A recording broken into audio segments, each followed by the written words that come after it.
no hoana I ka pole o ke ko iula kane. Heia ka lani pue au I loha I ke kaha I lau pea.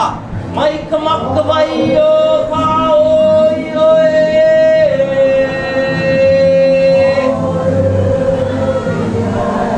Ia vai ke kai kolo, ia ko lino ho e.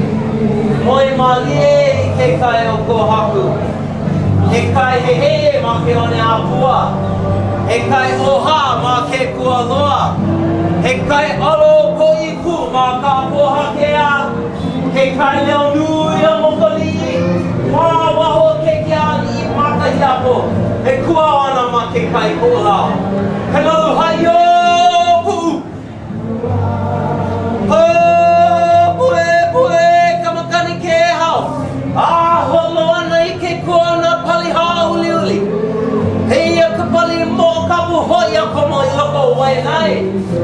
Kupao nana hoa no kawahine o Kailua. Ia ka palawa la vai ama ka paliku. E ka moaku hoi ama loko. Mai pai ka leo. He ole ka hea mai e. Aloha e.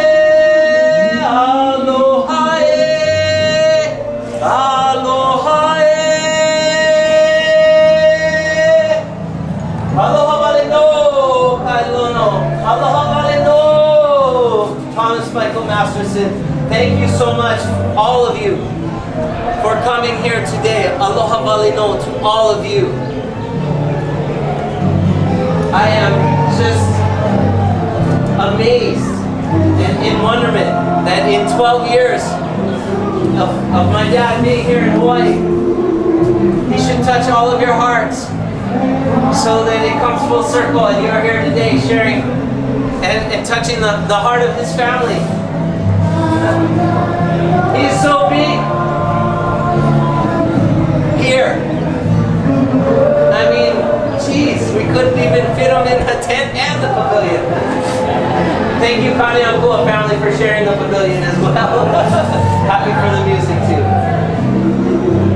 I'm going to start with the eulogy that I've written and not sure if I can read, but to try and capture some of this man's great life and in sharing. So I'll come to the mic. You're not working. Can't do the chant on the mic. Check, good to go. Get my tea leaf podium here. Once upon a time, there lived a young boy full of wonder, a boy who loved his mother dearly. He lived to support her in her efforts to raise his 6 younger brothers and a sister. He was a consummate organizer, running the house with his determined mom. While his determined mom was at work, an amazing dad was away on global adventures as a pilot and soldier of fortune. This makahiapo would plan the family adventures and pack the lunches, gather everyone together, and always put his family first, above all else. The family had many fun adventures full of love for one another. It was that unconditional love of family that shaped this boy into a great man named Thomas Michael Masterson. That sense of family held fast his entire life, and no matter where he was on earth, he was always deeply connected to each of us, family and friends. Uncle Ron expressed that recently, his brother, that he must miss most dearly the birthday call from his older brother, the one that came every year right on time. Always such a positive thing. And we all know that, he went on to emphasize that deep connection, now residing in what we call the owl, the spirit, the flow of space and time, where those parents, the makua, leap into the owl and become our aumakua. As such, he said, but the thought still came through from him with love through those currents. And that's really special.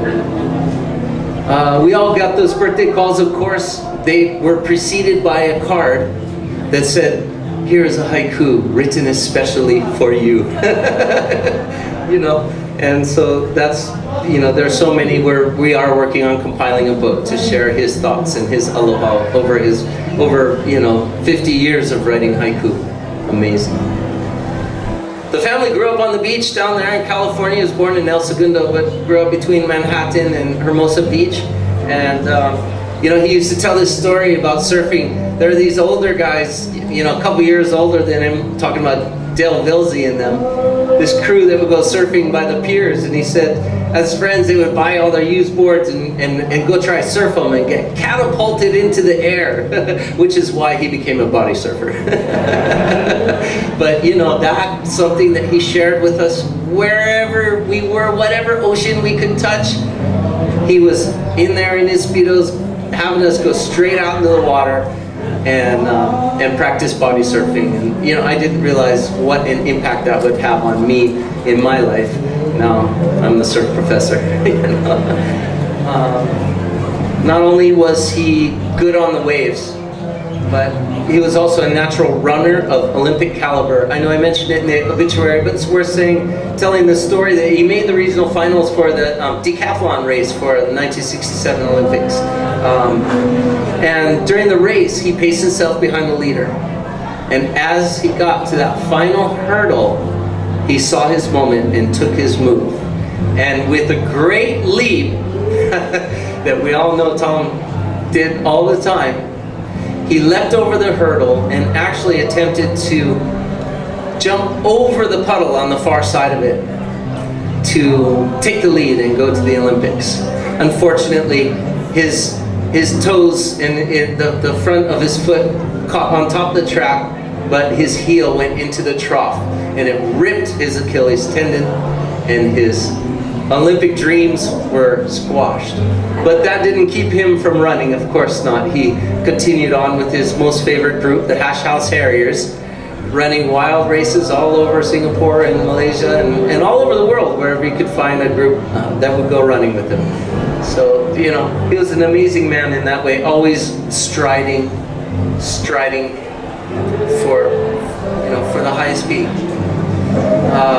An avid waterman, an amazing businessman, and a diplomat who, was really a diplomat's diplomat. He was quite a regal character out there as an expat. He was more than an expatriate, for sure. He lived his life to the fullest, and to us, he really is bigger than life. This character which he lived with is of the highest demeanor, and in this way, we should all strive to be more like that. And I think that's what brought all of you here. That's what I've heard the comment. He's just always so loving, always so there, sharing, asking if he can help, and with a great smile on his face. And he loved every moment of it. And so I thank you for giving him the opportunity to help so much. Dressed in chivalry and armed with his genuine smile and sincere warmth towards everyone he met, he set forth on his global crusade to make the world a better place in every way possible, namely by engaging the communities which he came to call home. All of you. He saved companies, placed qualified people in effective positions, promoted environmentally sound energy sources, stopped a super prison from being built on Lantau Island, got Disneyland put there instead. and above all here, he served his Hawaiian community, and he jumped in.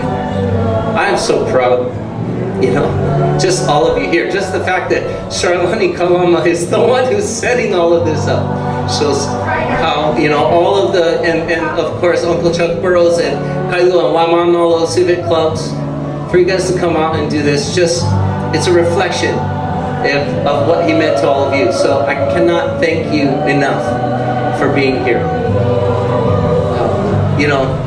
He cared for the people, he cared for the sacred spaces that we have. And in that way, he is truly rooted in the Aina. As I was saying earlier, in his career, he was not just an expatriate living abroad, but he was rather one of the front line of international businessmen and women who entered Southeast Asia as regal dignitaries, representing the greatness of a young America to the world. And that was a lot of promise. We, his kids, were raised with the expectation of proper etiquette and chivalry towards all, with a constant reminder that we must be able to eat with the Queen. And that's because he ate with the Queen of Malaysia at one of the general social gatherings that were going on in this newly opened state. And that was phenomenal. He was ready for that, and that's how he saw himself. It was an exciting time to be an American expat living abroad, and he embodied the international lifestyle that he was living. His friends were from all over the globe, and today they are still spread out across this globalized world.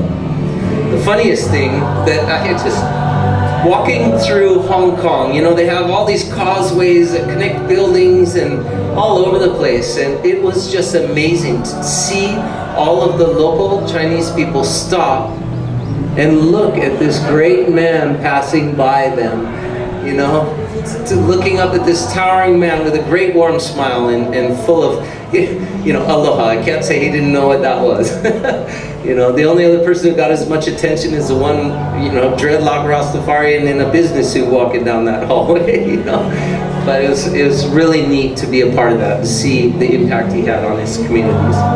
His drive to organize and talent for planning carried through his role as a dad, planning amazing adventures for all of us, all over at every turn, from water skiing excursions at Picnic Island in the waterways of Malaysia to grand camping adventures at national parks along the California coast, from journeys to the labyrinths of crystal caverns outside Florence, Italy, to wine tasting in the Scottish Highlands with his close friend, the British Secret Service agent, of course retired, who incidentally was the actual guy that they modeled the role for Q in James Bond movie. It was the actual inventor guy. He could tell me now because he was retired, but amazing friends Dad had.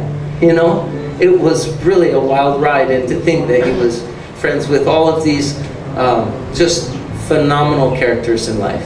It taught me how to be a character.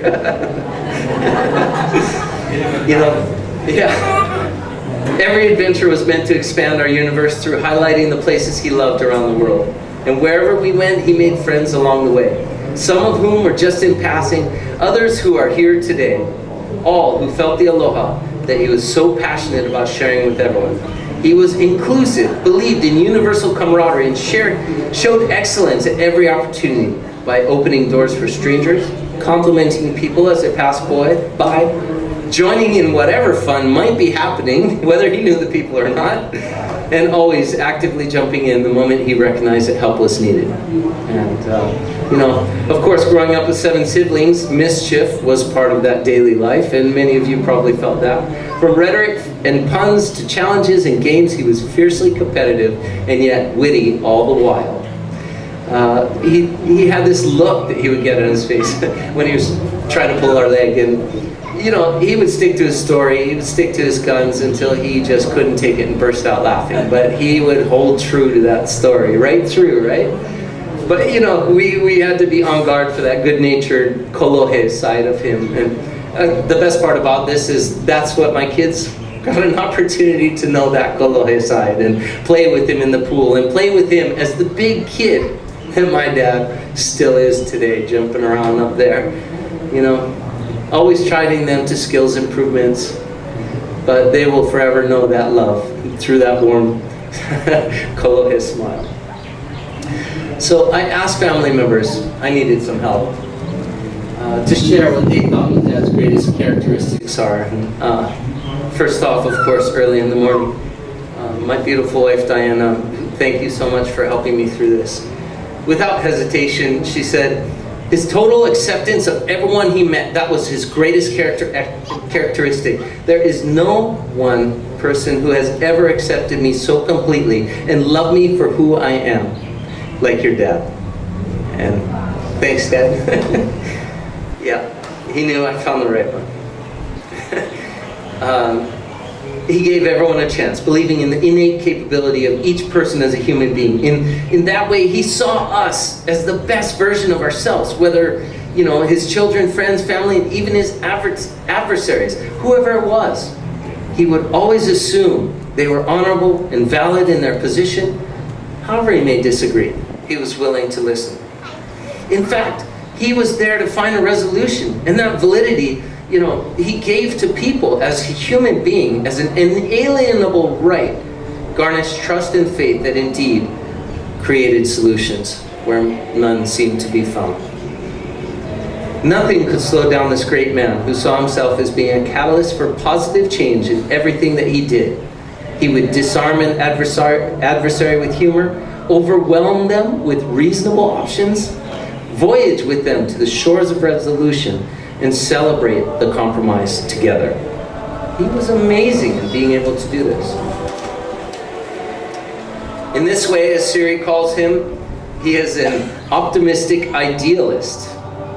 Now Jim says he's an ideal optimist. An idealistic optimist, you know. Either way though, he did. He was positive to the end. He believed the best in people. Yes, he was a true believer, as Bryce puts it. He believed in everything and proceeded as if everything was possible. Always with great intent, whether it was getting you something to drink or listening, having a conversation, getting involved, or taking on the world. He always had the vision to see the path to a bright future for all, saying, okay, here's what we are going to do. And it was always we. Here's what we are going to do. And he was sure of that. He saw that through. If he were a voyager, you know, he could see that island before he ever left the shores. He was deeply spiritual.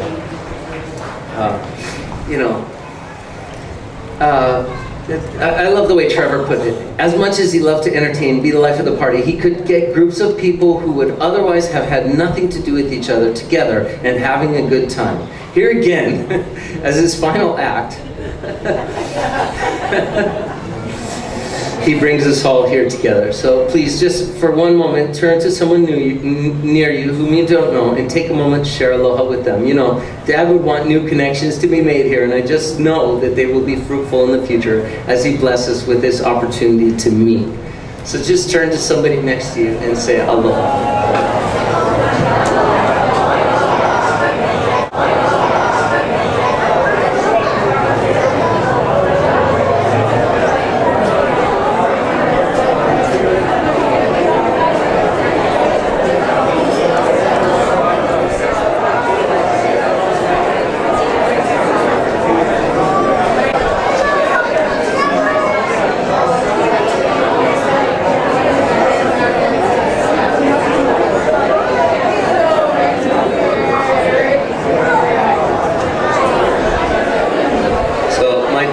Call this networking.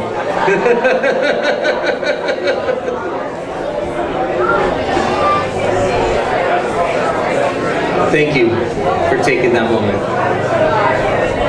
I'm almost done.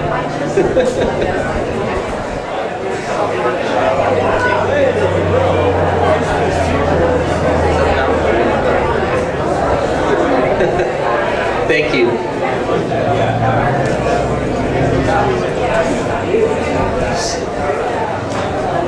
You know, this busy man, as I was saying, he was deeply spiritual. And he loved to create busyness, and he loved to talk story and have everybody share. But no matter how busy he was, he would take time every day to practice transcendental meditation.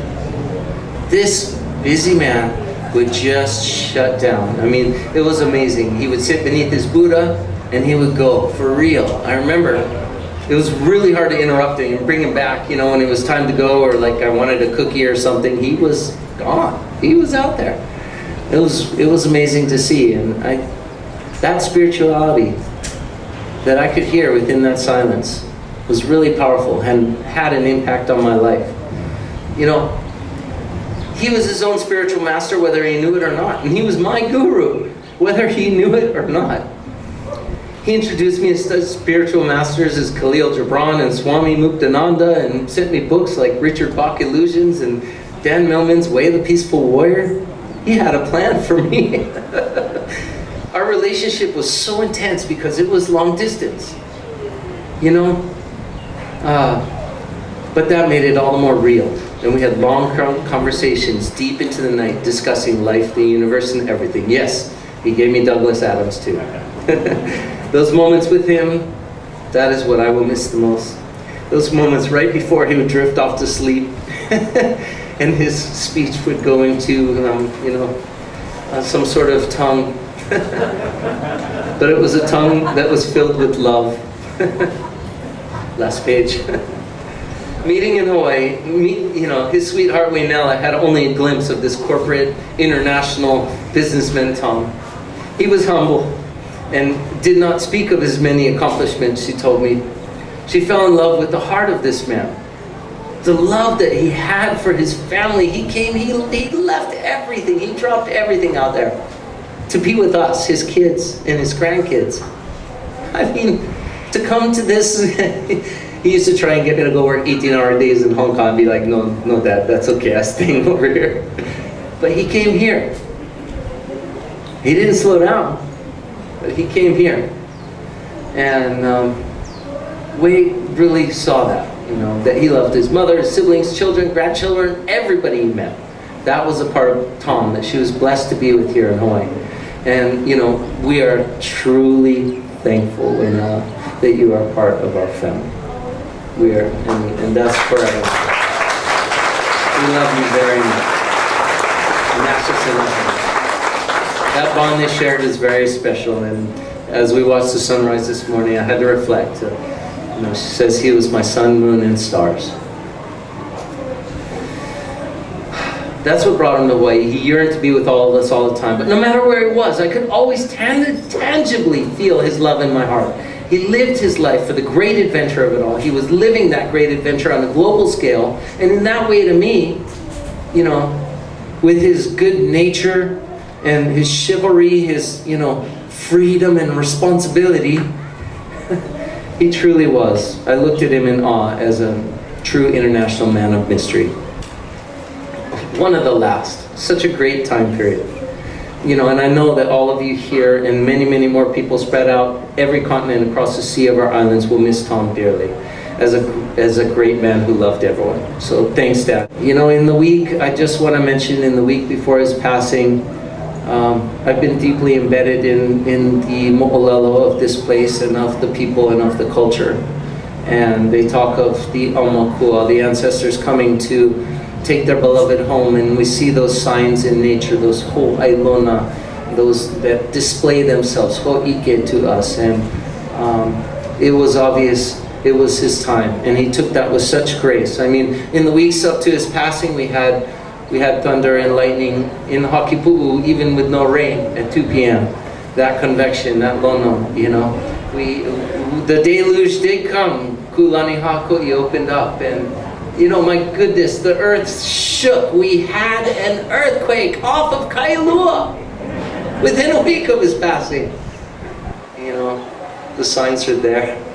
And I could never be more humbled and more grateful that they should take a look at, us, these malahini, maika iki mai, and take notes. So mahalo ke akua. Mahalo. So, and then the time came. When I saw this, I turned to my kids the day before, and we were walking down to that last sunset to see Kailua Bay where he would have been paddling. And I grabbed my daughter Lana's hand and Finn's hand, and I said, "Okay, guys, Bams is getting ready to pass over. He's getting ready to go into the spirit world. I just want you guys to know and be prepared to that." And without hesitation, my little girl, 6 years old, looks up to me, and these kids go to Mala Mahonua. They have this sense of place and culture. And she just looked straight up at me and said, "That's okay, Dad. Bams is always going to be in our hearts." My kids the day before, and we were walking down to that last sunset to see Kailua Bay where he would have been paddling. And I grabbed my daughter Lana's hand and Finn's hand, and I said, "Okay, guys, Bams is getting ready to pass over. He's getting ready to go into the spirit world. I just want you guys to know and be prepared to that." And without hesitation, my little girl, 6 years old, looks up to me, and these kids go to Mala Mahonua. They have this sense of place and culture. And she just looked straight up at me and said, "That's okay, Dad. Bams is always going to be in our hearts." Just in the flow of those in the past and in the future, and always to future, and always to tangibly in their spirit. And as sure as the eagle bird was flying over us this morning for our ELA, is as sure as I know that he's watching over us and will always be there for all of us here and those who could not be here. So I just thank you. You know, that's what Lana said. That's just the legacy he left. And there are we have people coming to speak about that legacy. I just want to say I love you, Dad. Mahalo.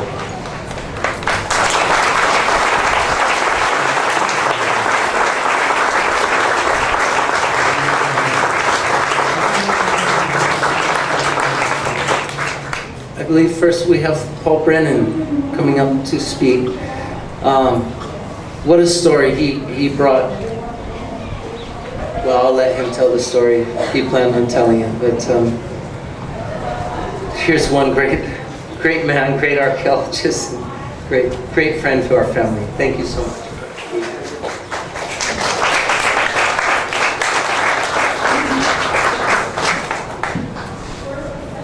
I can think of no more appropriate place in all of our community for us to be gathered than in this place, where the water flows out of the mountains, out through the streams and into the ocean.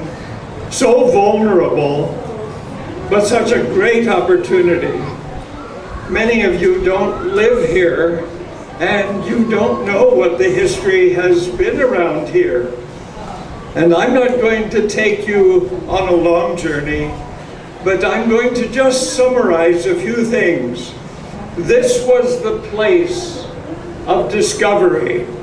The canoes, more than 1,000 years ago, the canoes came off of the big water and they entered down through Kailua stream to discover what the marsh might be able to afford for them. It was here that they celebrated as well, because the hukilaus took place right out here on the big water.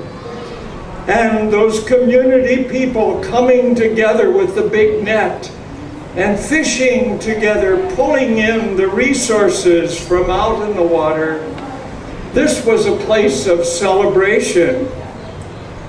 But I also remember that this was a place of insecurity. And so after the war had begun, when the Japanese planes first came around here and they attacked Mokapu Peninsula, and this place became known for its barbed wire and the thousands of troops who were stationed here, this became a place that had to be protected. We celebrate today discovery, celebration, and security. And Tom would be the first to be able to remember that and appreciate it. Though he came so recently, I was impressed as I worked at Ulupoheao, Napohaku. I was impressed by this humble man who could immediately sweat with us, understand with us what it was that we were trying to do. Tom became a very normal, natural partner in this process of Malama Aina. He wanted to care, and he genuinely expressed that again and again. I was thinking of those others who worked with us in these places around the marsh especially. I was thinking of people like Jim Whittaker and Waimea Williams and Ron Walker and Susan Miller and Ryan Kalama and Masa Taguchi. The list goes on and on. And here we are, still trying to reclaim, trying to restore, trying to educate. And that process will be going on for a long time.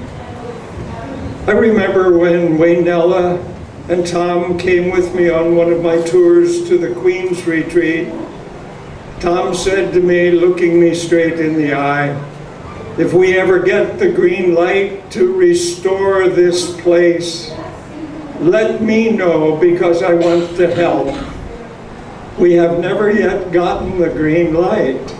We are hoping that that will soon come, but we will continue to look for the opportunity, and then when the green shines, we will be there, all of us in the legacy of Tom. When I last was with Tom, it was just a week before he left us. And I couldn't help but notice how much effort it took him to just move in his chair, to be able to change a little bit of a posture. And then when I asked him at the very end if he would like for me to offer a poulet, he responded very quickly, yes, of course. And we stood side by side. This man who is taller than I and stronger than I in normal life, but now was leaning on me, and I was giving him some stability as we stood there together, and we offered our prayer.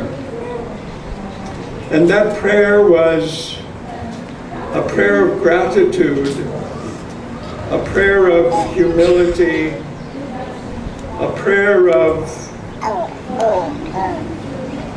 we give ourselves to you because we have no control over the future.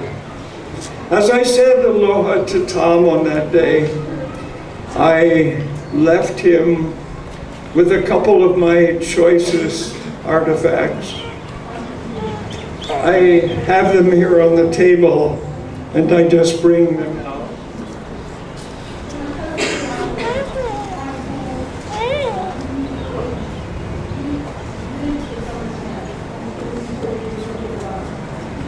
I told Tom, I want to leave these with you for as long as you remain with us, because you can feel their power just as I can. I said, this one is more like your life than this one. This is a finished product. This one is a preform. This one was in the process of being made by the Hawaiians for a purpose. And you can see that purpose was being expressed. But this one has no history of ever being a successful tool in the Hawaiian artifacts. This one is a successful tool. I found them in the same stream in Upper Monowili, and I know that there are many more of these up there because the Hawaiians were recognizing a wonderful source of basalt, a place where this stone was special. And this adze blade is it's sharpened, it's also polished. This one can tell a story. This one is only in its infancy. And immediately Tom understood that. And I was happy that his family could take those and appreciate them just as I have. The tools for the future, what do we need? Well, we need a lot of patience. We need a lot of discovery. We need a lot of hard work. And we need to keep sharpening our tools so that we will be able to give to the generations that follow us the best understanding of this place, its streams, its valleys, its mountains, its connection with the outside world. We need to give that legacy to them. And I am so grateful that Tom had a part in being able to make that accomplished, even though his time was very short. And so in that same spirit of when I visited him, I say to all of us today, remember the obvious. Life is short, and we have not long to gladden the hearts of those who walk this way with us. So, be swift to love, make haste to be kind, and may the great Akua, the one who made us and walks this way with us, may that one, that great Akua, give us peace deeply within our hearts, and give us stability and the opportunity to hold each other up when the world shakes around us. Amen.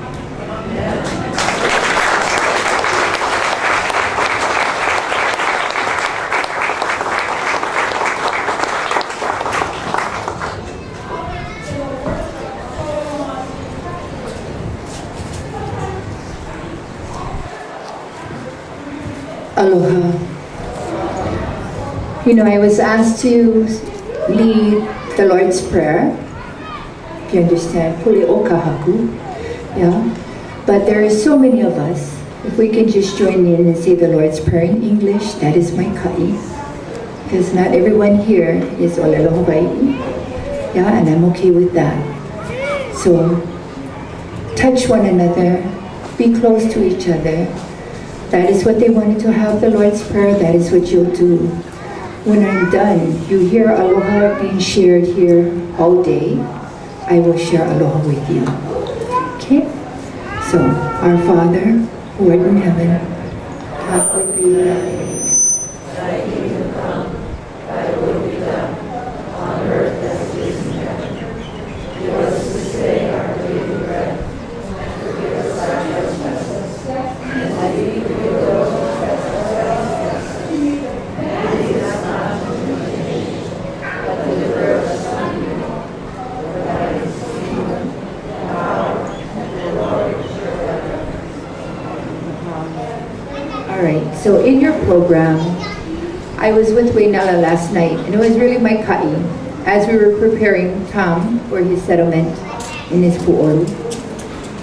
And she showed me aloha. I said, how beautiful is that?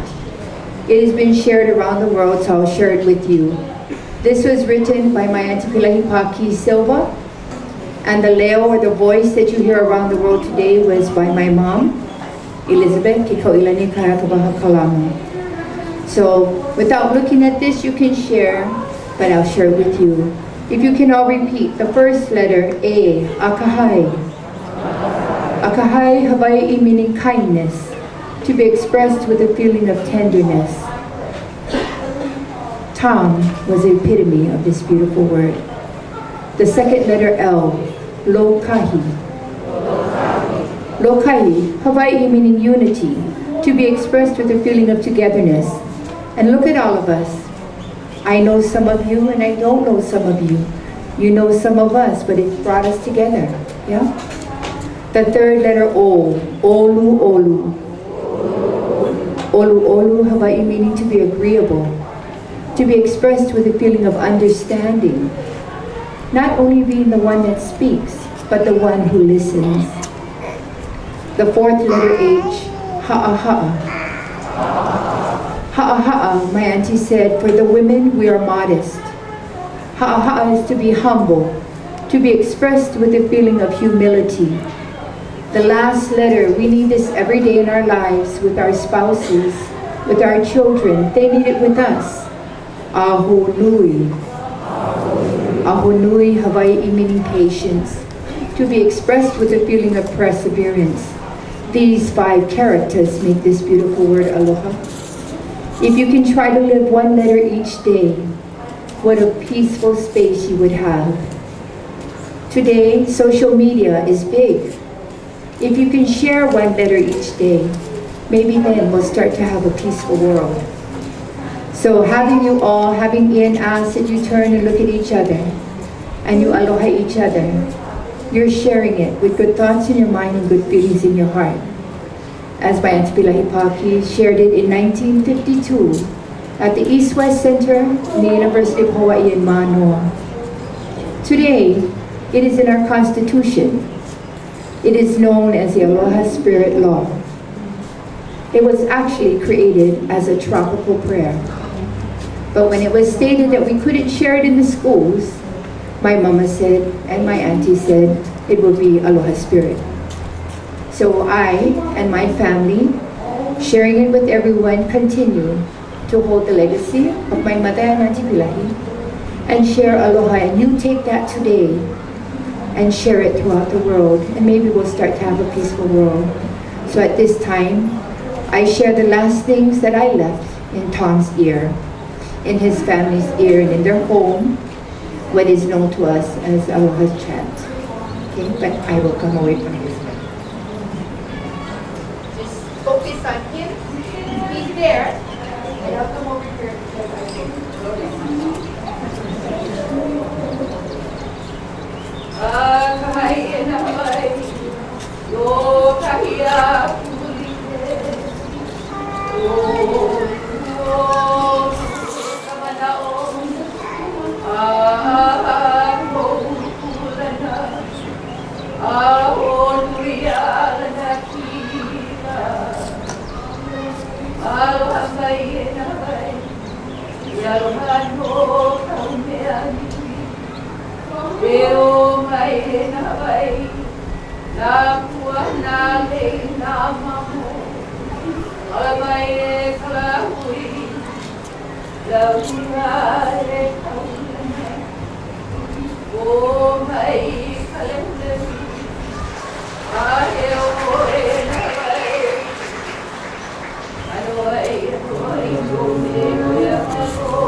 the spiritual master of my fathers. Dean, would you like to come up and say a few words? He does great acupuncture as well. And a lot. He's been my dad's friend now. So the entire time he's been here. Thank you for speaking.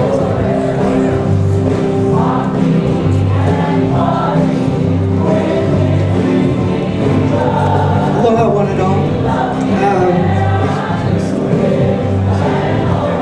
We've been living in an RV for 6 months, and we've got a song that's called "Get Up Off of That Thing." It's going to make you feel better. So I'm going to ask a friend to help me with this piece, and I'm asking for Kalama from the family that it's not interrupted to them. But John, could you help me with this piece? So. This is participatory, so stand up, please. It's time to stand up anyway and get the ha moving. This side, John. So I don't think this will be hard, guys. So please join in.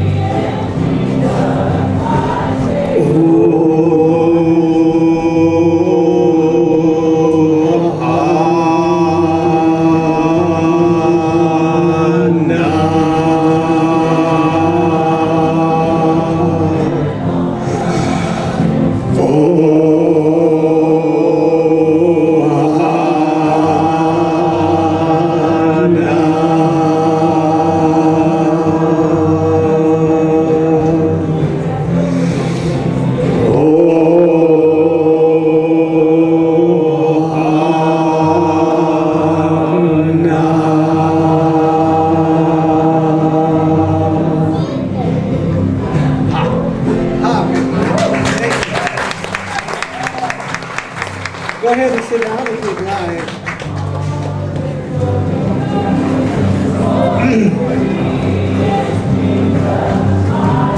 Winella, Siri, Ian, Bryce, Diane, Trevor, Evan, Jim, Rick, Erica,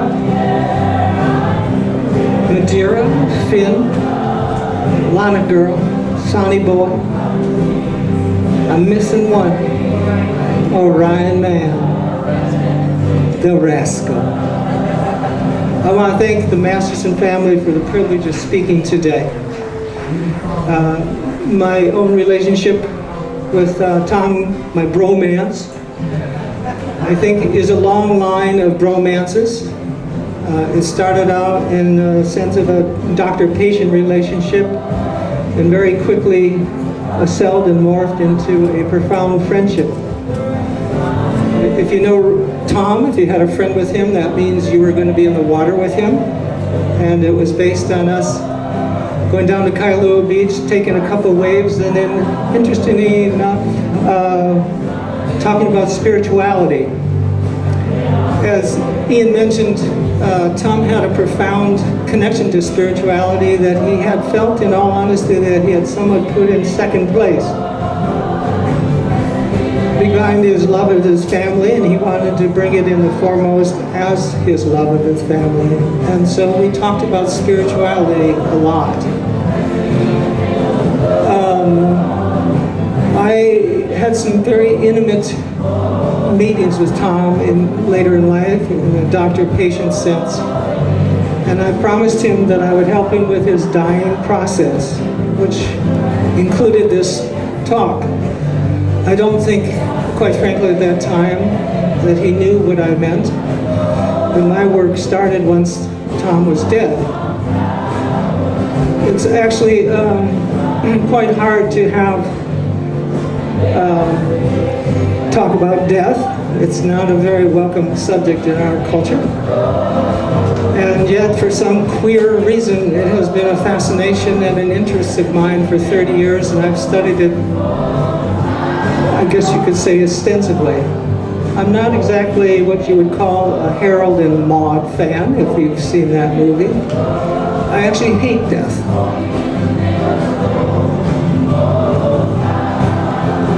I hate that I go to call Winella and Tom's picture comes up. I have no philosophical distance or any words of wisdom much to say about death, except for that you must make use of it. And there seemingly is nothing that we deny more in our culture than the fact that the thing is designed to end in a certain way. It seems like it's real certain that it happens to someone else, but not to us. Here we are, celebrating a passing of a giant, the passing of a gentle giant. And I have to tell you, it was extremely telling, Ian's story about him sitting every day and meditating, connecting to a deeper spirit beneath what's known as a bodhisattva warrior statue. For that's what Tom was, a bodhisattva warrior. So what I'm suggesting is when a great man dies, a man that has touched your heart, that you use that death. That's the only thing that makes sense to me. That you use it to fertilize your own heart. You use it to fertilize your own mind, your own resolve to make the place rock and roll and be more beautiful. So the first thing I would ask you to do is I call it ransack the treasury. And this is about the lineage, particularly for the family. It's about the treasures that Tom's passing makes available to you. Sometimes it's called blessings or adishtani. I'm sure there's a beautiful Hawaiian word. It means his passing can go into your heart and make your life more powerful, more open, more lovely, more kind, more brave. And bravery in this sense, in the bodhisattva warrior sense, is the bravery to be kind, is the bravery to be open. If you think it's kind, or easy to be kind, try doing it for one day before your mind comes up with some judgment and pettiness. It's an amazing thing to really have kindness be something that you go for every day. So I'm going to ask you, I'm going to use these words, ransacking Tom's treasury. And as I say these words, I ask you to bring in the quality of that word into your heart with the ha, with the breath. You breathe in and you bring in and you deposit it right here in your heart. You bring in the kindness, and then the way out you bring out the devotion or the commitment to make your life be a little better. And these are words that I came up with Tom. By the way, I have to say, if there's one thing, quality that I thought that was so amazing, and I think we call auspicious, Tom was so inclusive. He was one of the most inclusive men, and here he is sharing his finale with somebody. I mean, this man just never stopped living by example, did he? So on the breath in, bring in the word kindness into your heart and say, Tom, I'm ransacking your treasure. I'm listening to your blessing. I'm going to resolve in my life that there's more kindness because you taught me and you passed and your death has meaning. So kindness, breath in. Fertilize your heart. Out, resolve to make the world a better place. The next word I'd like to work with is graciousness. The root of it is grace. I've never met a more gracious man.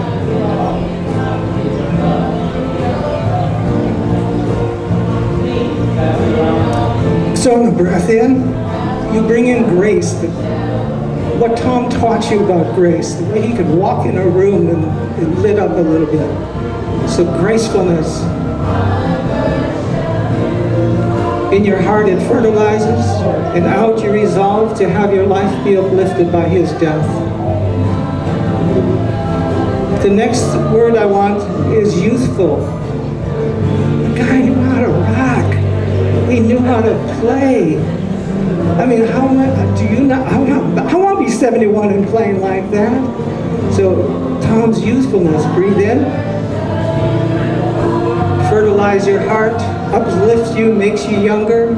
I thank you, mahalo to Tom.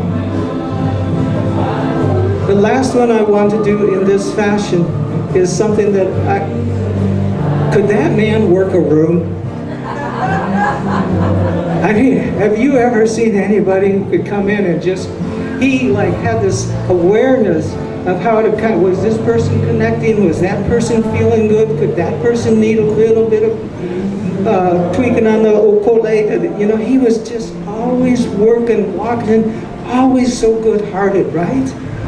So bring in that kind of ability to uplift other people that Diane spoke about, that ability to make, kind of amazing, the gift of being able to make everybody feel accepted and better about themselves. So let's bring that in as Tom's ransacking the treasury. And out, resolve to lighten up our lives and help out and see the worm that needs a helping hand. Now I'm going to ask you to go to one place. It could have been a smile, it could have been a twinkle, it could have been something that Tom gave you. Find it in your mind. Some resolve that you want to make sense of Tom's death, Tom's passing, some way you want your life to be more better. And bring it in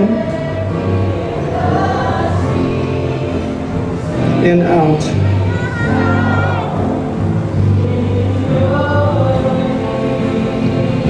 The second thing that I've come to in terms of trying to make sense of somebody's profound passing of death is to actually understand that we're all going to die. There was an executive from the Red Cross who once said, you know, in Kathmandu in India, they expected death to be almost any day now. In Europe, they try to prolong it and keep it at a distance as long as they can. And she said, but in California, they actually think it's optional.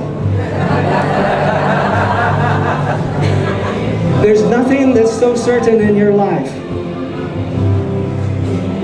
other than that you are going to pass. And there's nothing spiritually, no greater teacher than death, because instantly you know what's important. 6 months ago, this tall giant was with us. 6 months ago. That's May for you. That's May. That's how fast this thing can go. So impermanence, in Buddhist terms, is a profound gift. We say that life is like a dream. Like Tom now is a dream to us in some sense, a profound and good dream, but like a dream.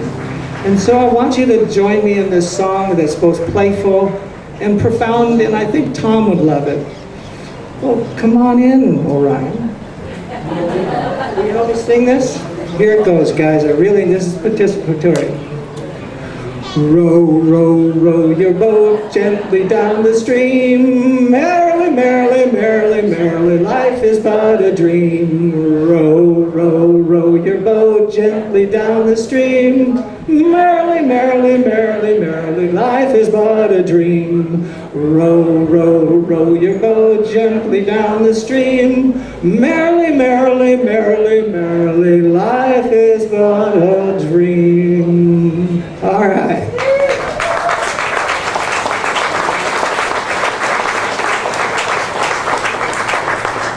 The last thing in terms of making death make sense, in terms of being on this planet, having this physical kina, body that dreams is a Hawaiian word.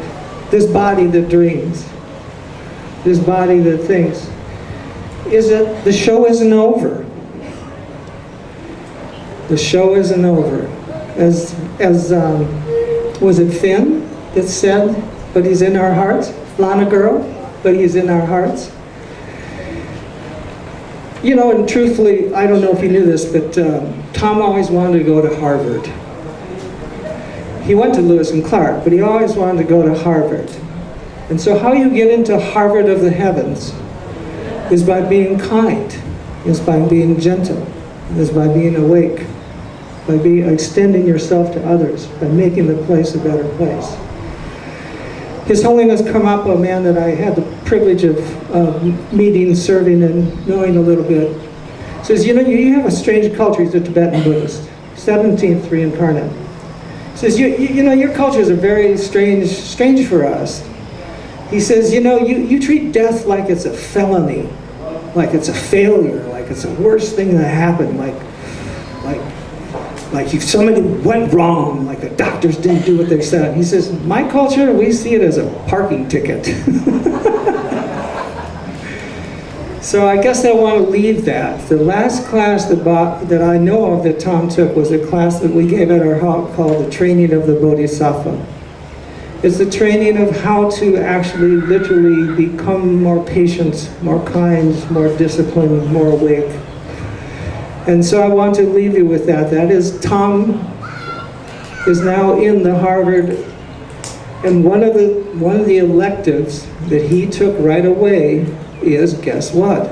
Body surfing. So he's up there body surfing with the best, learning how to be kinder, how to be more helpful. And I think I share it with all of you. Hey, bro, plenty of parking spaces left. Come on down. So with that, I conclude, and I want to thank you again for the privilege of doing this. To my ohana, it was a privilege to know your pop.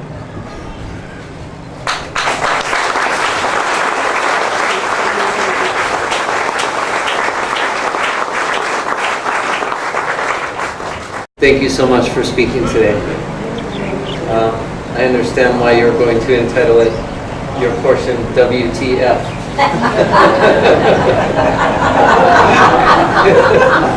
Which was about death and about the song.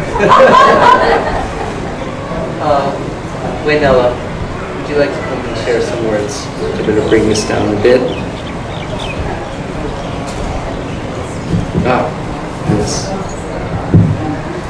We have a performer. Not. Aloha, everyone, and I can't begin to thank you. Mahalo for being here, and just in honor of Tom, who is my buddy, my honey, and I'll share a little Tomism with you. He used to say, whenever I would ask him to do something, he would say, it'll cost you. And Tom was a romantic from the get-go. And so whenever I would say, honey, would you get me some more wine, or would you do that? He would say, it'll cost you a kiss. Okay? So as his journey lingered, he found it a little more difficult to get up. So I learned, I'm the Google queen. I Googled, how do you help somebody stand up when they're ailing? Or they want to stand up and they don't have the strength. So I learned the honi honi lift. For those of you that don't know honi honi, that's the hug lift.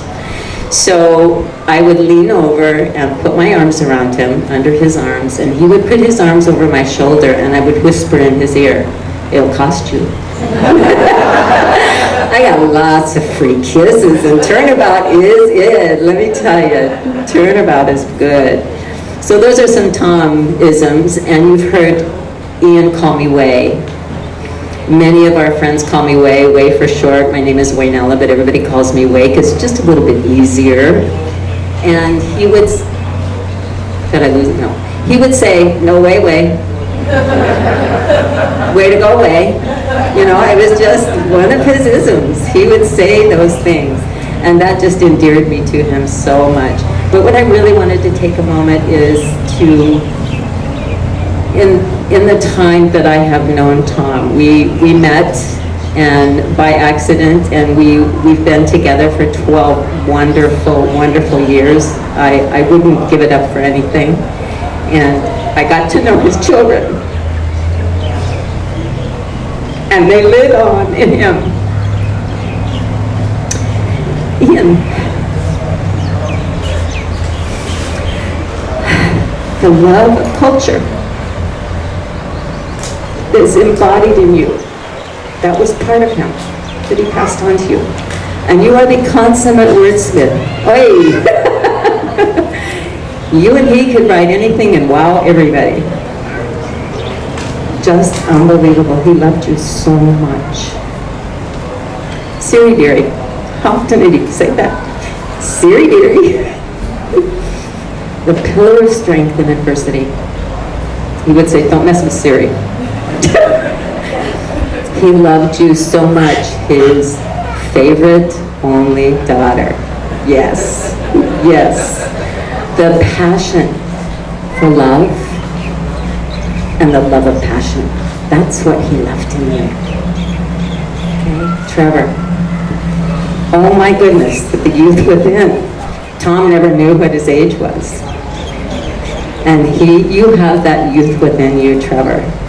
And I don't know of anybody that can stand tall and wrap those long arms around you and just make you feel like you are the most special and only person in the world, and just love you. That's what he left with you. Bryce, where's Bryce? He's somewhere. Bryce, oh my goodness. The love of art, texture, and color. I mean, Tom he would say, look at that rainbow, look at how many colors, look at the grass, look at how many colors. He loved texture and color and arts. And your gentleness, he passed that on to you. Just so gentle, and so he would say, Bryce is here, reliable as always. That he left that love of art within you. And notwithstanding all of the children, the grandchildren, he left the love of the water. All of you have that incredible love of the water that Kailua left. So in all of you, he will live on. And I am so blessed that I have been a part of your family and will continue to be. Thank you so much.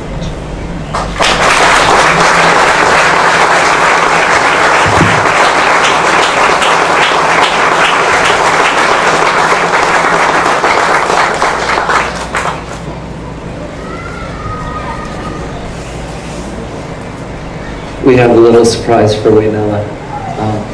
Janice Nielsen has a presentation that she'd like to make on behalf of a larger group that is our family.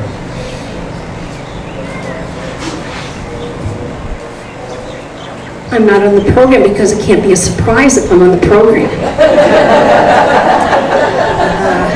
As many of you know, Tom was very involved with the community in different venues through the community. And one of the things he did for many years and was very proud to be an ambassador through the UH Foundation to Windward Community College.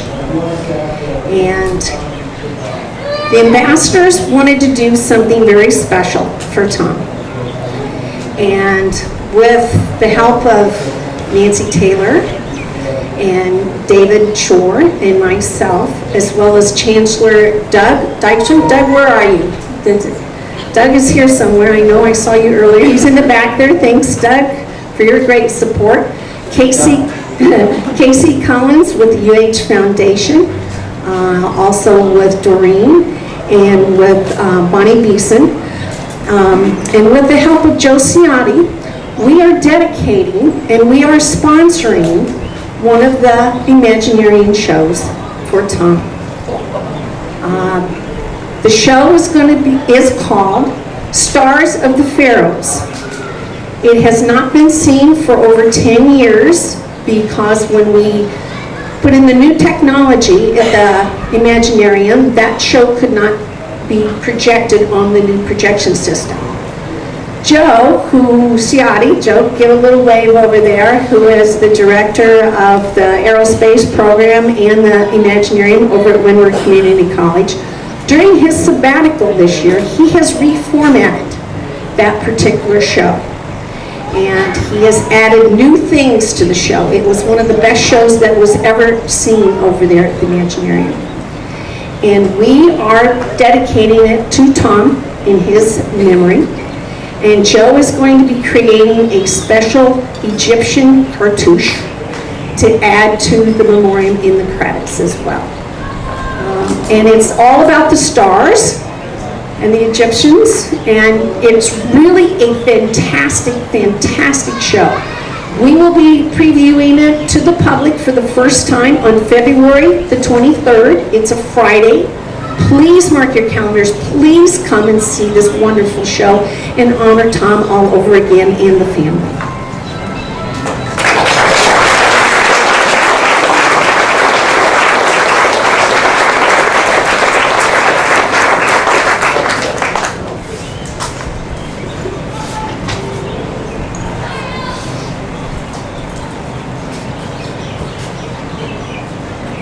His oldest grandchild, Madera, my daughter. Yeah, Madera. Well, I guess I'm sorry. There's so much to say, but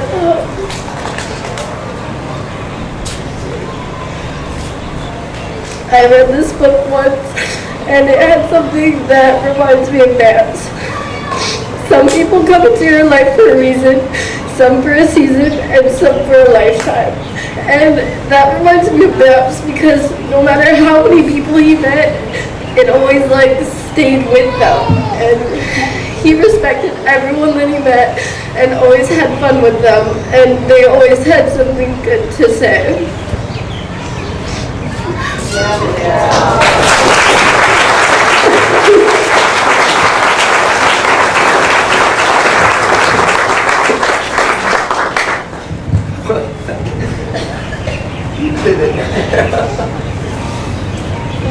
If anybody would like to come up and say a few words about my dad, we're going to have an open mic for a few minutes, and then we'll close with his trilogy of haiku read by Trevor. But I want to give anybody an opportunity to come up and speak if they'd like to. Finn, you would like to say something? Oh, the floodgates are open. You are the most greatest thinking maker in the world!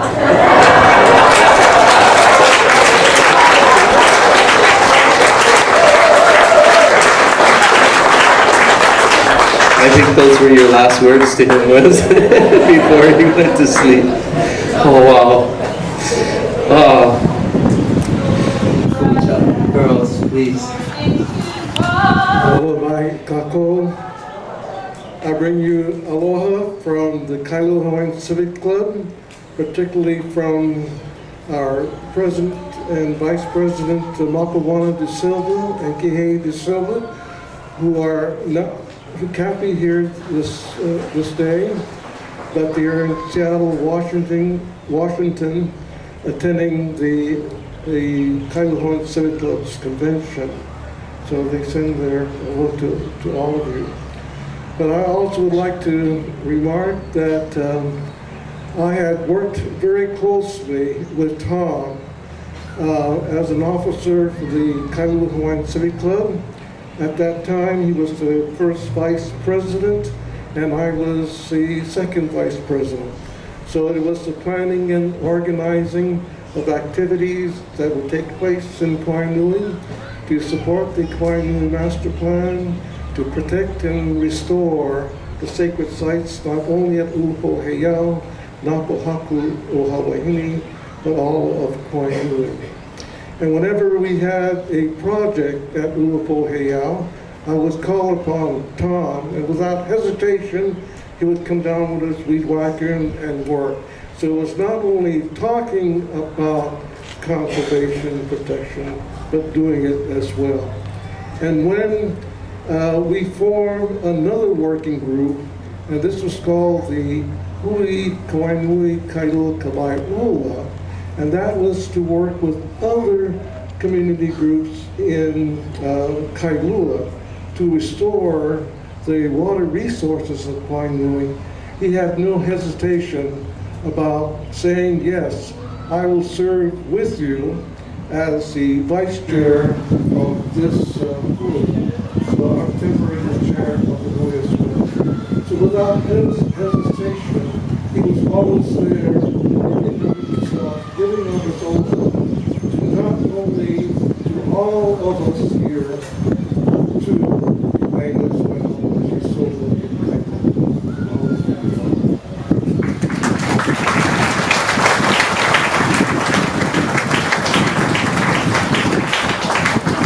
I got a call from a friend, Josh Nunga, the other day, and he was there at the Civic Club convention in the mainland. And I just spoke at a conference on West Maui for Indigenous Peoples and Knowledge in the Pacific, and that's where I met him. He calls me and says, "Hey, I never knew your dad was part of the civic club. They just honored him over here on the mainland." And that was so touching that Kihei and Kumumakuana de Silva did honor him and mentioned his name while they were honoring all of the kupuna of the civic clubs. So thank you. Would anybody else like to say anything? Thank you. Guys, you good? We have his brothers Jim and Rick did come back out. They were here. They came out to visit from far, far away in the mainland in Iowa. And thank you for coming back out. Trevor, would you like to share his final haiku? Not really, he wrote it in 2010, but it was his farewell haiku. He planned every bit of this. Thank you, Dad. So Trevor, his youngest. Yeah, so Tom wrote haikus, but not only just for birthdays and for cards, but for any occasion that he deemed significant and poignant enough to stop and simply take a reflection on, and even if it was just a few little words, to put aside that time so that people would reflect upon it and respect it and just take a time to enjoy the moment. And it is poignant that he did write this in 2010, which is long before there was any diagnosis or any thought that, you know, this would ever happen, as most of us delay. And to me, it's just a testament to just his thoughtfulness already towards his family, looking forward and not ignoring the fact that this would happen, but embracing it and leaving us with these words so that we can embrace it and enjoy it. And this haiku just rings so true for who he is and how he will be with us. So without further ado, aloha e ohana. I embrace the sea to be with each on your shore. Peaceful love, always. Hold close my spirit as we cradle love and life. Each has all my soul. When you greet the sea, know I will reach out to you to soothe and calm fears. When you feel alone, seek each other's arms to find comfort, love, strength, joy. If you find your soul landlocked, restless, or in pain, cry, then laugh. I am there. And from my ashes, find the great treasure I leave, that is, each of you. Aloha Tom.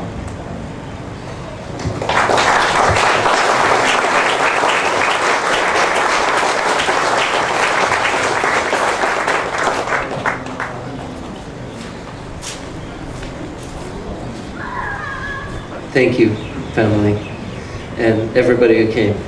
And I want to acknowledge and thank Nakoalani Canoe Club for helping us bring tents down, and Otis and Dano, and thank you so much. And to Kaioni Canoe Clubs for providing canoes. Glad they didn't get pushed off by the bulldozers, but for providing canoes for the paddle out that we'll be doing next.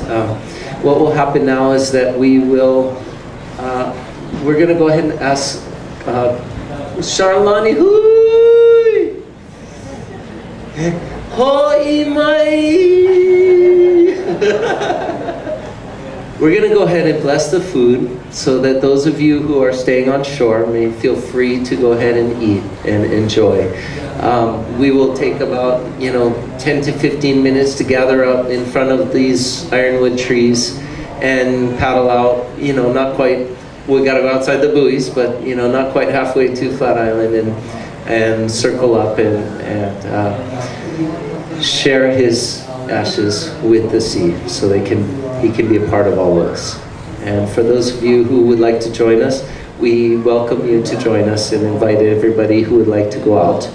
And those of you who would like to stay, please grab yourself a plate and come underneath the trees and join us. And perhaps we'll have some live music pretty soon as well. Thank you for all of your graciousness today and the aloha you share. Okay, so just again touch one another and lightly repeat. E kia kua, mahalo no, mahalo ya oi, no ke ia ai. Amen. Mahalo. Short and sweet. It's like, let's get out in that ocean before we're going to have all of the canoes going out in the ocean. Okay? Mahalo.